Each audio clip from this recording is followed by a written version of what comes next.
other song.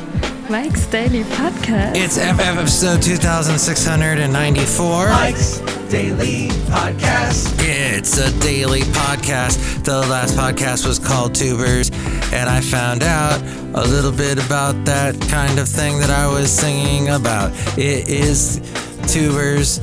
They are delicious. I don't know if they are nutritious, but that's the end of the song. Because today has been a busy day, yes? Mike's Daily Podcast. Maybe for you even though, as we are broadcasting to you through Café Anyway, Mike's somewhere in Podcast Row, Daily Valentino, Podcast. the last place on earth. Yeah! We are wrapping up the National Pumpkin Cheesecake Day. What? October 21st. One of my favorite cheesecakes. Wow. What's a close second? Maybe that one with the chocolate peanut butter thing. And it's also National Reptile Awareness Day. If you weren't aware that there are reptiles, yes, they are around. Maybe not. I don't see them so much this time of year, more in the summer. I see them sunning themselves, lizards around the Bay Area as you go hiking and whatnot. It's National Apple Day, and I have lots of apples in my backyard. And if you have not yet gone and watched the hilarious Ada Bryant and Kate McKinnon skit they did with Woody Harrelson a couple years back, where they're advertising a apple farm, it's absolutely true. People go, they poke fun at all the things that are true about apple farms. One of them being, people pay like $45 just to pick apples off of trees. And they get $10 worth of apples. Oh, but it's the experience, Mike. What? You're just picking apple. There are so many trees that I see. Maybe it's a California thing. I don't know. Where people neglect the fruit. In fact, there are local organizations that will get that fruit. And here's today's podcast picture. They will glean the fruit that's not being used so that it can go to people that will actually eat it. All the apples in my backyard, unless the apple is just rotten and all mushy and brown, that I can't do. Or if it's full of insects, no. Or if it's been eaten by a rodent with little teeth that are so cute, no. The late great Basil the Boxer used to chase such animals about. But no, I will not eat those apples, but the rest are okay. And then sometimes you can chop off the little blemish or whatever it is that freaks you out. Mike rips someone a new one. So there's a song, speaking of animals, there's a song by Def Leppard called Animal. One of my favorite Def Leppard songs. It came out on the album Hysteria. And Hysteria was an interesting album. When it came out, they released a single called Woman. And it did not do that well. They had a video to it. I don't think you even hear it. No stations play it anymore that I know of. The second single was Animal. And that was, I think the video had something to do with a circus. And that song just had this driving, it had that Pyromania photograph feel to it. It was a great song. Mutt Lange produced it, Shania Twain's ex-husband. He also produced Billy Ocean, AC/DC, and it was and the Cars, and it was a great song. Then they did something amazing, Def Leppard. They put out a song called Pour Some Sugar on Me, and the lead singer, his name is Jeff something, I forget. He raps. You've heard the song. It's played a zillion times a day on 80s radio stations, 80s flashback stations, and rock stations. And yeah, he rapped along, and the song was huge. It influenced some of the stuff that Mutt Lange did later with Shania Twain. It influenced some AC/DC. It was just the biggest song from Hysteria. Then they did Love Bites. That went to number 1. Pour Some Sugar on Me went to number 1. The fourth... Oh, I missed Hysteria, didn't I? The song Hysteria. That came out in between Animal and Pour Some Sugar on Me. Ain't life grand?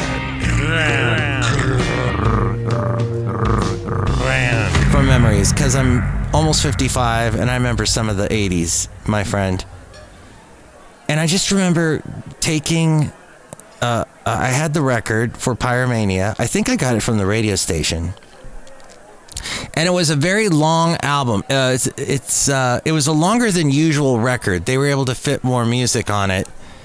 And they did some kind of digital enhancement on the vinyl back then. I don't know if it was real or not.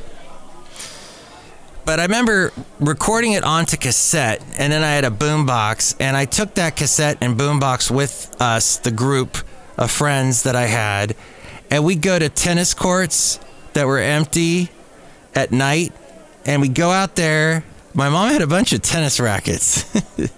My mom was into tennis and then later got into racquetball. And she was quite the athlete when I was a kid. So all these old tennis rackets are lying around. I go, you get a tennis racket, you get a tennis racket. I'm just giving them to all my friends. And we go out to these tennis courts. I take the boombox, blast Hysteria. Why not Pyromania, Mike? Well, I didn't have that. But yes, great songs on that too. So I'm blasting Hysteria. There's those songs. I didn't even mention Armageddon it. And then the other one, Rocket, yeah. If you were a radio station that played the album version of Rocket, you were occupied for 10 minutes. It is a long song. They did a single version that got big on the radio, but yeah. Sorry, I went into a little Pyromania. Hysteria. I went into a little bit of Def Leppard talk. But we would blast that album, play tennis, throw the ball at each other, and then we take the rackets while, there's a guitar solo during one of the songs, and you take the racket and you can make it look like a guitar if you flip it around, and we were acting like we were doing the air guitar. Fun times. And then we tried to play a little tennis. That's what we did. That's how we got crazy. News random. Underaged fun that we had as teenagers. We were able to drive and do that. What's that got to do with National Apple Day? I'm not sure. But apples. So good for you. I'm getting quite a lot into making the apple cobblers. I'm doing a lot of that, but because it's rather simple. It is also Back to the Future Day. Oh yeah, because this date kind of figured into, or October 21st figured into the movie somehow, I forget. Outside of Café Anyway, somewhere in Podcastro Valley, the last place on earth, look who's here. Hi, Matt. It's Benita the Rodeo Queen. How y'all doing? Brought my horse today. I had to Disgruntled Fiddle Player tell you what. What? Shania Twain was great. She wasn't really country, though. That ain't country. Oh, okay. I think, she wrote interesting lyrics that had kind of a country sound. There was steel guitar stuff on there. But yeah, definitely a modernized pop Mutt Lange version of country. So we can agree to disagree. I think we will. Look who else is here. Hello, Mike. I make the delicious root beer right now. Have some. Oh, boy, I'll cut you. All right. Oh, mighty good. Is there some pumpkin latte in that? Yeah, I made pumpkin latte. Oh, boy. I think it was Pumpkin Latte Day recently.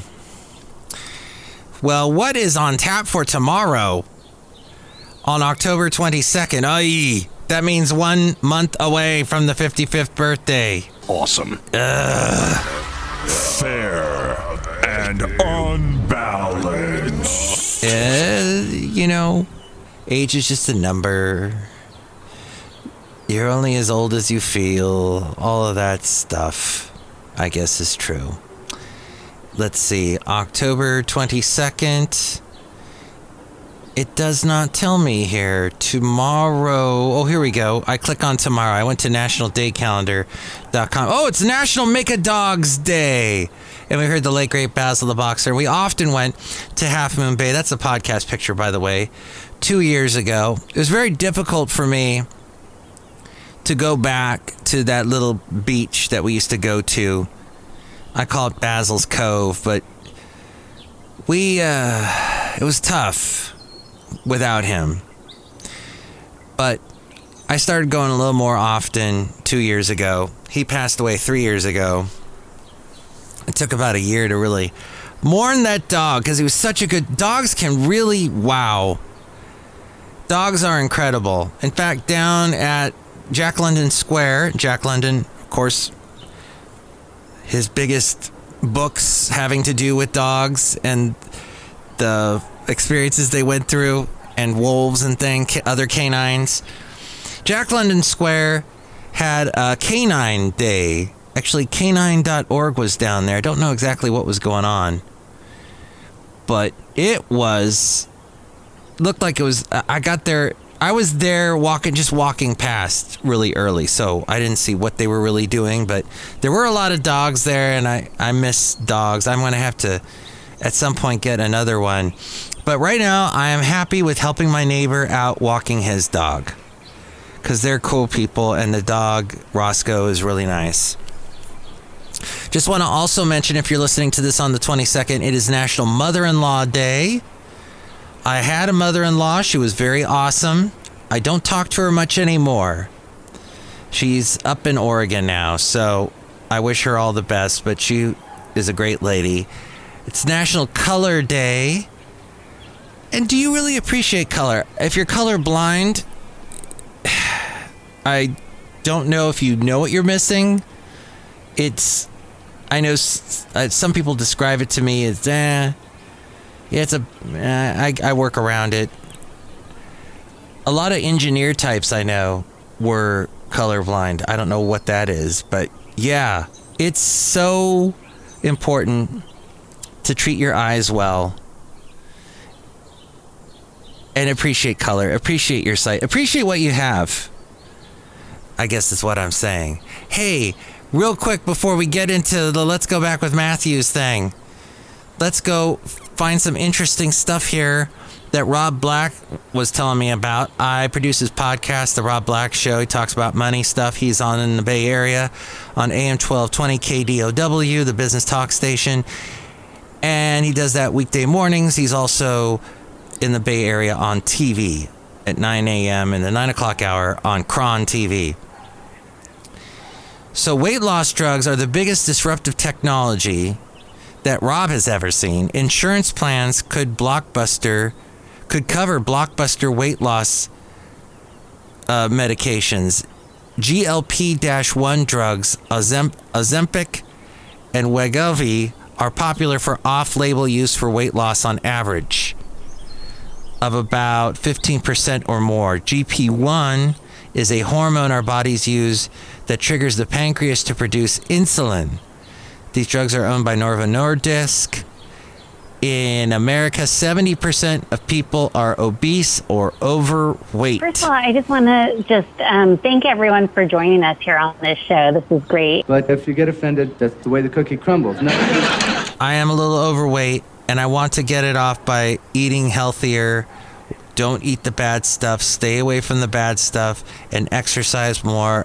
I know those two things are really tough for people to do, especially in our society where on every corner we have fast food places. Right? God. And the television is constantly running commercials for fast food places and pizza and everything and burgers and everything else that are bad for you. But it's important to try and get through that and eat as best you can healthy stuff, vegetables, fruits. Ridiculous random hosts. Mike's scavenger hunt. Make it a more plant-based diet. Pretty interesting. The Mediterranean diet, as they say. Heck, I'll eat olives all day. But that's probably not good for me either. Obesity contributes to heart failure, breast cancer, colorectal cancer, prostate cancer, asthma, stroke, heart disease, Alzheimer's, chronic back pain. Oh, I had that for a while when I was really overweight. I don't miss that. Arthritis, diabetes, and hypertension. You know, about 2 weeks ago, I had the issue with my garage door I told you about. And I basically the garage door was basically locked in place, and I had to remove it by removing the bolts and then basically carry it out. And I did it all by myself, and I thought, oh, for sure I've messed up my back. But no, I didn't. At almost 55, I didn't mess up my back. Had I done that when I was obese, seriously obese, overweight, that I would have had serious back issues the next day. I know that because, like, even picking up a suitcase or something full of clothes would give me a bad back. The direct and indirect costs of obesity total $1.7 trillion. That is 7% of the GDP of the U.S. 7%. 15%.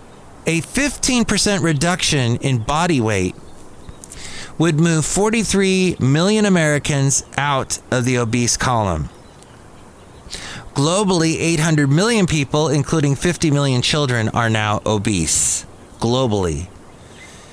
In July, a bipartisan group of lawmakers introduced a bill, and actually reintroduced a bill, to reauthorize medical coverage of weight loss medications.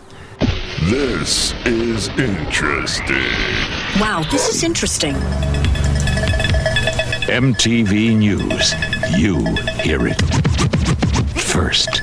But some of this overweight thing is based on your BMI, and now that is really being looked over closely, scrutinized, because that was not set up really correctly. A lot of health experts say, doctors and so forth. Retail sales rose last month. Consumers showed surprising strength in September despite high interest rates and worries over a weakening economy. Retail sales rose 0.7, not even 1 percentage point on the month. Gas station sales were strong because prices at the pump accelerated. They say prices are starting to come down, but I paid over $5 a gallon today. The numbers are not adjusted for inflation, so they indicate that consumers more than kept up with price increases. Sales gains were broad-based. Online sales rose about 1 percentage point. Motor vehicle parts and dealers saw a 1% increase. Food service and drinking places grew by almost 1%. And a yearly increase, though, for food and services over last year, 9.2% more. The Myclopedia Insanicon. That goes to show that we really missed going to restaurants, going out to eat during COVID, even though we could pick up a lot of it and take it home. But a lot of people were not into that. But we did it. And the guy, what's his name? Is it David Chang, who's on Netflix? He's the cook. I think I've got his name somewhat right. He has this one episode where it was during COVID, and he ordered food from like 5 different restaurants, and he just did like a smorgasbord. But see, that was before all the inflation really hit us. Prices were still somewhat decent. Now it's out of control. And as soon as restaurants started increasing the prices because the food prices were going up, well, they're never coming back down again. They're only going to go up. And that is why the tipping is now, well, there's a rebellion going on in the tipping world. People are saying they've hit the tipping point, and they've said no more, because you buy anything at a store and you're going to use your credit card. They flip around that tablet thing that you use with your finger, and you sign with your finger, and it's all touchpad with your finger thing. And they say, how much do you want to tip? Well, all I did was buy chips. All I did was buy gum. Why am I going to tip you for that? And it just asks it by default. Well, people are sick of that. I'm tipping you too much anyway. Your prices are too high anyway for your food, for your restaurant. Nope. I am trying not to eat as much. Everybody make some noise! Woo! Bringing to you live from Podcaster Valleymont, Mike's Daily podcast. Wow. The Newsbleed section. Matthew's News. But retail sales are the biggest part of our economy. These birds, they're real, aren't they? Ah, what's happening? It's the Truman Show. California taxpayers. Why is California the hardest word in the world for me to say? California taxpayers have until November 16th to file federal state tax deadline. What? I thought it was October 16th. I don't know if that's correct, Rob Black. The price of Girl Scout cookies is going up. Thin Mints, that is the least favorite box for me. I get the peanut butter chocolate thing, but yeah, people love the Thin Mints. It used to cost $5. It'll now sell for $6 in many areas. And ATM fees are higher than ever for out of network. Why? Why would you do that and get your money out by the ATM when there are so many other options? Credit cards, debit cards. Use a bank that's got more ATMs available. I haven't taken money out. So I remember doing it a lot in the 2000s, going to ATMs. And I used a bank that allowed me, they had a lot of ATMs, so I never was charged. And then credit cards got more usable. People were taking them, and I just got more into that habit of using that instead of having cash on hand. But now, to get money from your own bank, but using an out-of-network ATM, $4.73 in fees on average. You're paying over $4. Back in 1998, the average cash machine customer paid about $1.97, which I thought was ridiculous back then.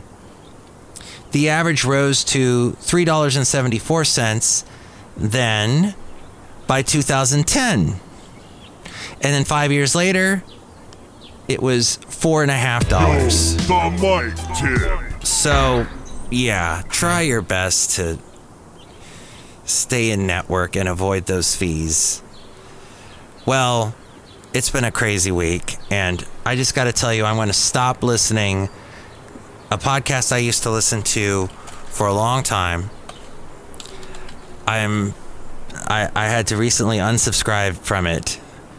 And I'm going to stop listening to it on the radio. It's on the radio on 2 of the national public radio stations locally. And the show is called On the Media. And I'm so upset. They broadcast out of WNYC in New York. On accident, I stayed at a hotel right across the street from WNYC. My then wife and I, we go to New York. It was the first time I actually went to New York. And we had a credit card that, whenever you put money on it, it would give you rewards points that you could use towards things like a hotel. And this hotel took our rewards points, so we stayed there basically for free, using the rewards points, I guess, which is not technically free. But we got to stay there, and I'm looking out the window, and right across the street is WNYC, and it's several floors, and I'm looking right into their studios, and I thought, oh, fantastic. Well, it is a Peabody Award-winning podcast that host Brooke Gladstone scrutinizes threats to free speech and government transparency, casts a skeptical eye on media coverage of the week's big stories, and unravels hidden political narratives in everything we read, watch, and hear. It also slants all the way to the left. Not a little, not we're moderate. No, it's all the way to the left. Oh my. I know it didn't used to be like that. It didn't used to lean as much.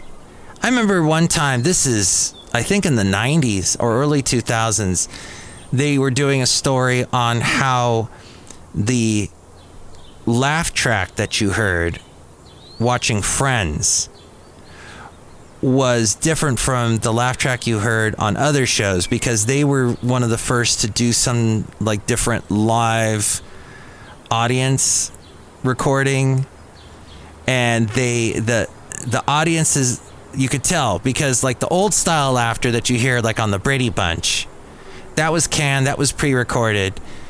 And then, you know, a lot of sitcoms say they're supposed to tell you at the beginning, well, if it is filmed in front of a live audience, they'll say, Cheers was filmed in front of a live audience, that kind of thing, which they don't really do anymore. That kind of sitcom has gone away. It's now more done like a Modern Family, where you pretend it's a documentary being filmed or something along those lines. But that was, I thought, oh, fascinating. That's true. The laughter I hear when I'm watching Friends sounds way different than, you know, the old style laughter. That kind of thing I found interesting. But now it's all about like, oh, the media. So everything you hear conservative talk radio show hosts yell about the media, the drive-by media, the left-wing media. On the media will say, oh, the media is so right-wing. And they'll say even like CNN is right-wing.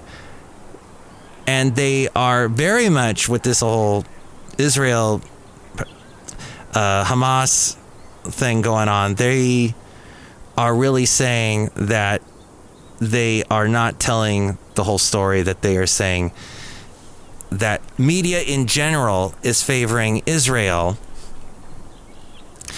And I go, okay. I listen to that and say, all right, okay, you're on the media. You got your Peabody Award winning. Okay. And they, how are they going to tell the story about the hotel, the hospital, and the tragic story behind that? And the truth came out that it was actually a rocket fired from somebody on the Hamas side. What's the cliche of the week? What's the cliche of the week? What's the cliche of the week? What's the cliche of the week? What level of who is exactly behind it? But yes, it was not Israel's fault. But then on the media, in their last podcast, was saying, oh, that was all. They were basically almost saying that was a lie. That wasn't true. What's the cliche of the week? What's the cliche of the week? What's the cliche of the week? What's the cliche of the week? I gotta take a break from NPR these days, basically. And take a break from, well, I've unsubscribed from On the Media, so I'm not gonna listen to their podcast anymore. Mike's absolutely useless review. Brooke Gladstone, very smart reporter, commentator, but that's what she is.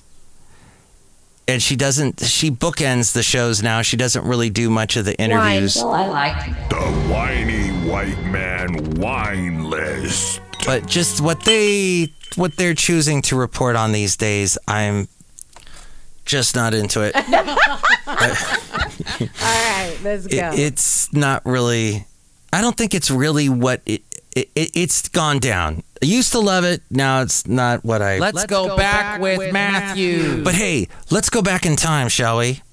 Let's go back to a time when radio was different, when the laugh tracks were different, when everything was different, and yours truly was on the radio on a country station in Ventura County, and I had just interviewed a country singer by the name of James House. He didn't get too enormously huge, but he did have one big hit song on the country charts called This Is Me Missing You. He had a neat voice, a neat sound. And I had just gotten done interviewing him, and it sounded a little something like this.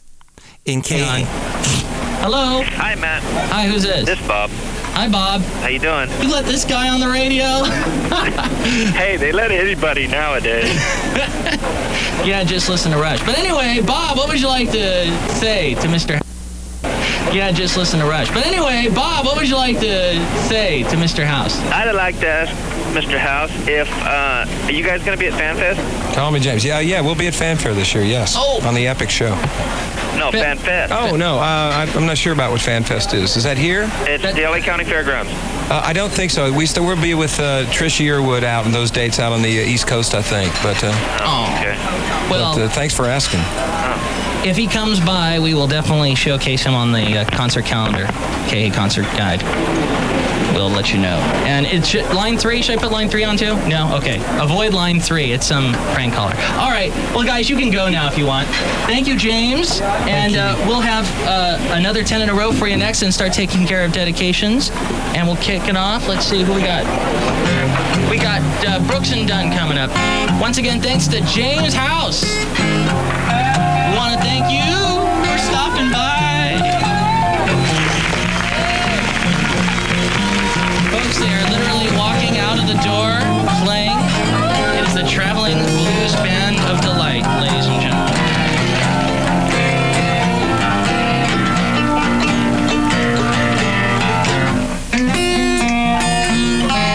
Yeah.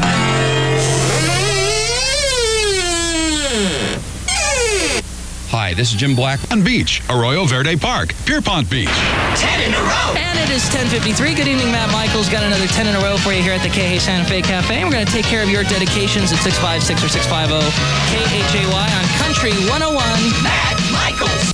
100.7 KHAY, 10 in a row, continuous new country. That is Neil McCoy here at the KA Santa Fe Cafe. Awesome and bacon. KHAY Ventura. Country 101, Clyde the Tap Dancing Cook, dancing around like a maniac. Way to go.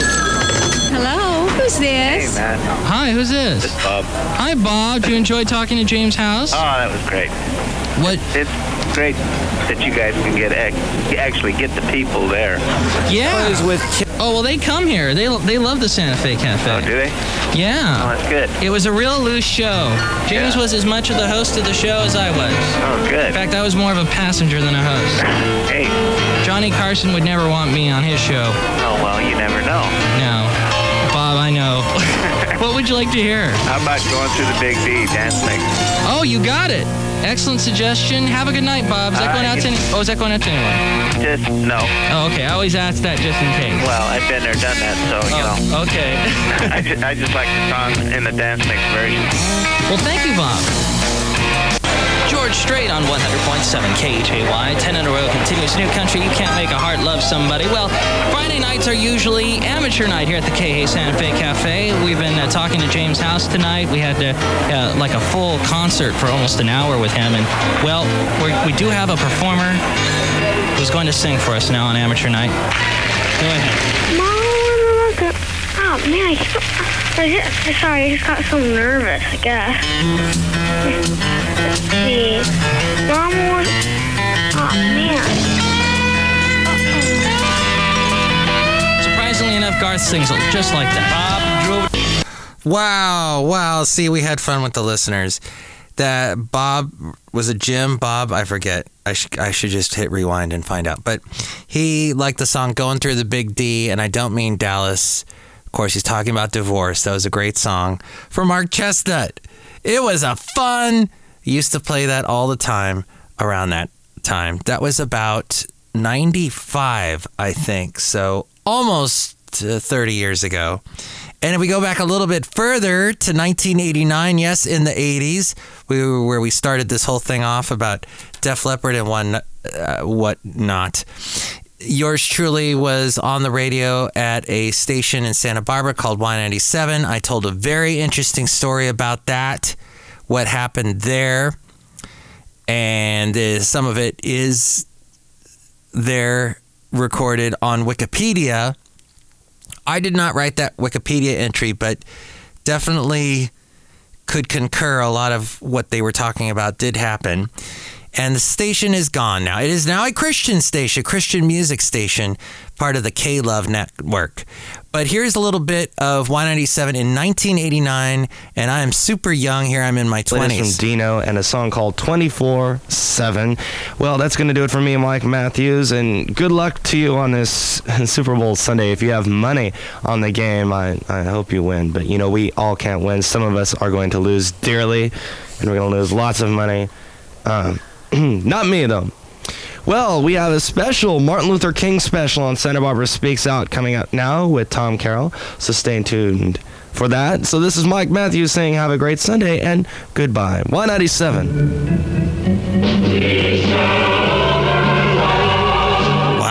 don't remember that. I do remember doing that. That was like an early morning shift on Saturday mornings. Chart Travelers. Hello and welcome to the Chart Travelers, the radio show where if it moves, we play it. Hello, I'm Mike Matthews, and every week we play the songs that are moving the most on the top 40. The smallest mover, that is the song that didn't move much this week, is a song by Cheap Trick. It's called Ghost Town. It's a song inspired by the Old West. Now, do you remember the Old West, Mr. Reagan? No. Anyway, this song moves one place this week. Aw, Ghost Town by Cheap Trick. That was a huge album that had The Flame on it, and their cover of Elvis's Don't Be Cruel. And that was a show that you heard. I was trying to, let's say, make a demo tape to get this show played on the radio station. I wanted to play it for the program director, give him an idea of what the show would sound like. But I don't think I ever gave that to him. But I made a nice little tape of a show called The Chart Travelers. the songs that were moving the most on the charts. It didn't quite happen. All right, one more. Oh my gosh! The bottom of the chart. Pretty good songs that never made it on the radio because people didn't think they were worth it. But you know what? They come back up and people start playing them, and it's like, oh, where'd that come from? And that sounds like Duran Duran. Oh, I don't think there's any. Here's Huey Lewis. I can see you got your motor running to the sunset.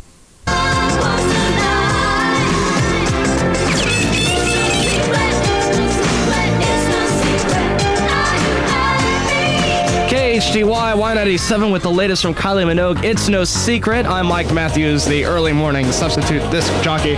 And today in music history, in 1988, Chicago music critic Charles Eddy sued the Beastie Boys for $500,000. He alleged the rap group broke into his Hollywood motel room as he slept and poured water on his head. All right, one more. I lied. And this was another radio station a couple years later. Just before the other one we heard from K-Hay, I was on a station called The Bus 96.7. This was 30 years ago. In Paula Ventura, The Bus 96.7. More than oldies, The Bus 96.7. Mike Matthews. On a Saturday afternoon, we got chances for you to win with the Bus 96.7 bumper sticker. Keep it here for details and places where you can pick one up on The Bus 96.7. Yeah, we might need that umbrella, as a matter of fact. It's more than oldies, The Bus 96.7. Monday through Friday at noon, we take you back in time with the Warehouse Top 10 Countdown. Stephanie Rose will be here playing back all those songs made popular on that date. Listen for the Warehouse Top 10 Countdown, only here on The Bus 96.7.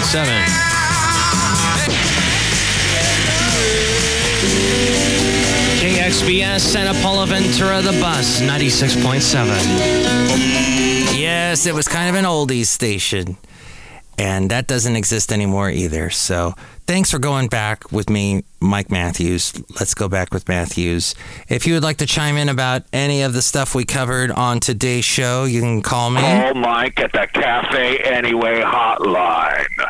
Area code 510-228-4640. And with more ways to reach me, it is A-Frame. Mike's Daily Podcast is written and produced and performed by Mike Matthews. His podcast is super easy to find. Download or listen to his show and read his blog at mikesdailypodcast.com. Email Mike now at mikesdailypodcast@gmail.com. See you tomorrow. Bye!